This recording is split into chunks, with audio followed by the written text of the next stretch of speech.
दोस्तों नमस्कार, आदाब, सत श्री अकाल। उर्मिलेश संवाद के इस खास एपिसोड में आपका स्वागत है।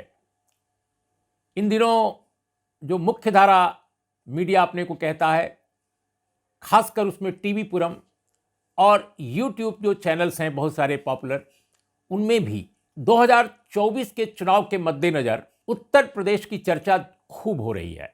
और उत्तर प्रदेश के साथ जिन दो पार्टियों की खूब जम के हो रही है वो हैं समाजवादी पार्टी और बहुजन समाज पार्टी। और दोस्तों अभी हाल के दिन देखे जाएं, 2-4 दिन, तो सपा और बसपा के बीच भी सबसे अधिक जो चर्चा और सबसे अधिक जो अटकलें हैं वो बहुजन समाज पार्टी की नेता मायावती जी को लेकर हैं कि उनकी पार्टी इस चुनाव में क्या करेगी। क्या वो इंडिया अलायंस का पार्ट बनेगी या इंडिया अलायंस में बिल्कुल नहीं आएगी? अखिलेश यादव का विरोध अगर है तो किस हद तक है, और उनके विरोध को इंडिया अलायंस का नेतृत्व कितना मानेगा, कितना नहीं मानेगा?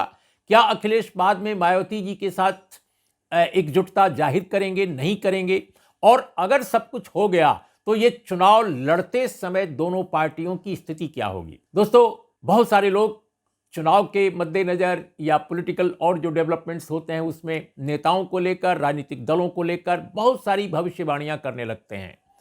लेकिन दोस्तों मैं समझता हूं कि एक जर्नलिस्ट को भविष्यवक्ता नहीं बनना चाहिए, उसे एक कोशिश करके अच्छा विश्लेषक बनना चाहिए, तथ्यपरक बनना चाहिए और वस्तुपरक बनना चाहिए। ये ज़्यादा सच्चाई के पास होती हैं चीज़ें। अगर वो गलत भी आकलन हो गया तो भी उसमें तथ्य होता है जो लोगों को, मैं समझता हूं कि फायदेमंद होता है, लोगों को जानकारी देता है। इसलिए मैं भविष्यवक्ता बनने की कोशिश नहीं करूंगा। लेकिन आज मैं आपके सामने बिल्कुल साफ शब्दों में बता दूं कि एज ए जर्नलिस्ट मेरा आकलन है कि दोनों समाजवादी पार्टी और बहुजन समाज पार्टी दोनों अगर इंडिया अलायंस में आ जाते हैं, यानी दोनों पार्टियों के बीच में सहमति बन जाती है कि वो एक दूसरे से अब नहीं चिढ़ेंगे, एक दूसरे के प्रति वो दुर्भावना अब नहीं रखेंगे। जैसे आपको याद होगा लंबे समय तक उनके बीच में दुर्भावना रही, फिर उन्होंने चुनाव भी साथ लड़ा। 2019 में आपने देखा पार्लियामेंट का इलेक्शन, फिर इसके बाद अचानक टूट गया जब देखा कि अरे ये तो बात नहीं बनी है, बहुत बुरा रिजल्ट आया। इसलिए मेरा यह मानना है कि मायावती जी और उनकी Bahujan Samaj party India alliance के साथ अपनी एकजुटता तभी स्थापित करेगी जब पार्टी को, खासकर उसकी सुप्रीमो मायावती जी को ये सुनिश्चित हो जाएगा कि इंडिया अलायंस इस चुनाव में जीत सकता है और भारतीय जनता पार्टी हार सकती है, यानी दिल्ली में सरकार बदल सकती है।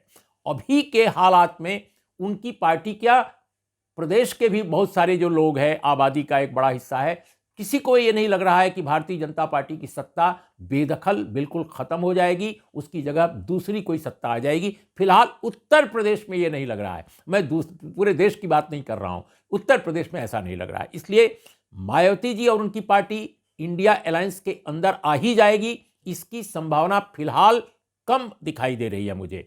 लेकिन समाजवादी पार्टी का जहां तक सवाल है वो इंडिया अलायंस का हिस्सा है अभी तक। लेकिन जी जान से वो लगे हों समाजवादी पार्टी के नेतागण, ऐसा भी नहीं है। इफ एंड बट होता रहता है, कई बार मुद्दों पर विवाद हो जाता है। इसके लिए कांग्रेस भी दोषी है कि मध्य प्रदेश के इलेक्शन में कमलनाथ ने, जो पार्टी के मुख्यमंत्री पद के फेस थे, उन्होंने अनाप शनाप बोला था अखिलेश जी के लिए, जो उनको नहीं बोलना चाहिए था।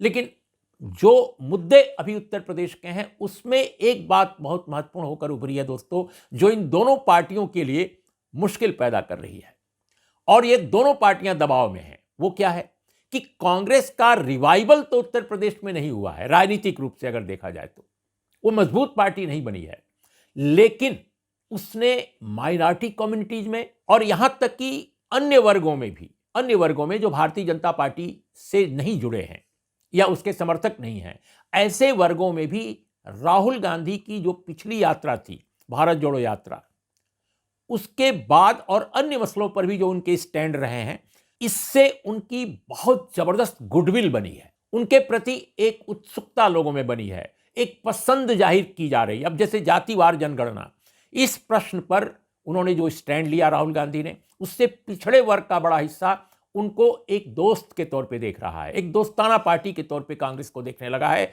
जो कभी भी कांग्रेस पार्टी को दोस्ताना पार्टी के रूप में नहीं देखता था पिछड़ा वर्ग, याद रखिएगा। यहां तक कि नेहरू एरा में भी नहीं देखता था।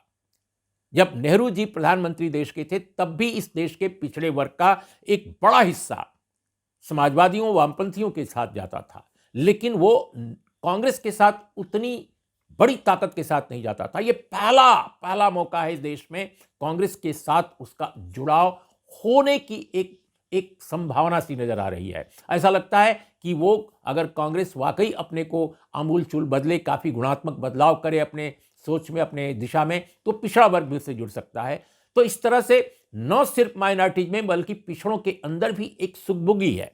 और माइनॉरिटी कम्युनिटी तो किसी ऐसी पार्टी को वोट उत्तर प्रदेश में या कई अन्य प्रदेशों में भी नहीं देना चाहेगा जो कांग्रेस के विरुद्ध हैं या कांग्रेस को जो हराने में जिनकी दिलचस्पी है। तो दोस्तों, ये वो कारण है जिसकी वजह से कांग्रेस पार्टी या इंडिया अलायंस, दोनों की बात मैं कर रहा हूं, उससे बीएसपी और समाजवादी पार्टी वो बिल्कुल अपना पिंड नहीं, ये नहीं चाहते कि हम बिल्कुल अलग हो जाएं या हम उसके बिल्कुल साथ नहीं जाएंगे। ऐसा नहीं, वो उनको एहसास है कि अगर हमने विरोध किया तो माइनॉरिटी कम्युनिटी का बड़ा हिस्सा चला जाएगा हमसे। और माइनॉरिटी कम्युनिटी उत्तर प्रदेश में दोस्तों 20% के आसपास है। तो 20% के बीच में अनपॉपुलर होकर मायावती जी सिर्फ दलित समाज के, वो भी एक हिस्से के वोटों से कितनी सीटें पाएंगी। मायावती ने 2019 में अगर उनकी परफॉर्मेंस आप देखिए तो वो बेहतर थी, लेकिन क्योंकि उन्होंने 10 सीटें पाई थी लोकसभा की। लेकिन अगर आप विधानसभा में उनकी स्थिति देखिए, 2022 में एक सीट पाई, 403 सीटों पर लड़कर, क्योंकि एकला चलो वाली पॉलिसी थी।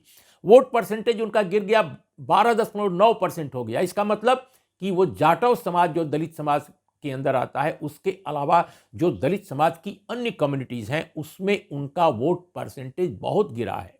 और भारतीय जनता पार्टी ने आगरा से लेकर के और कानपुर, इलाहाबाद, इन तमाम इलाकों में, यानी एक बड़े क्षेत्र में उत्तर प्रदेश के, उन्होंने दलित समाज के गैर जाटो जो कम्युनिटीज हैं उसमें बीजेपी ने अपनी पैठ बनाई। दूसरी और किसी पॉलिटिकल पार्टी ने नहीं बनाई, समाजवादी पार्टी ने भी नहीं बनाई। तो ये बीजेपी का बहुत बड़ा एक तरह से आधार बना है नया।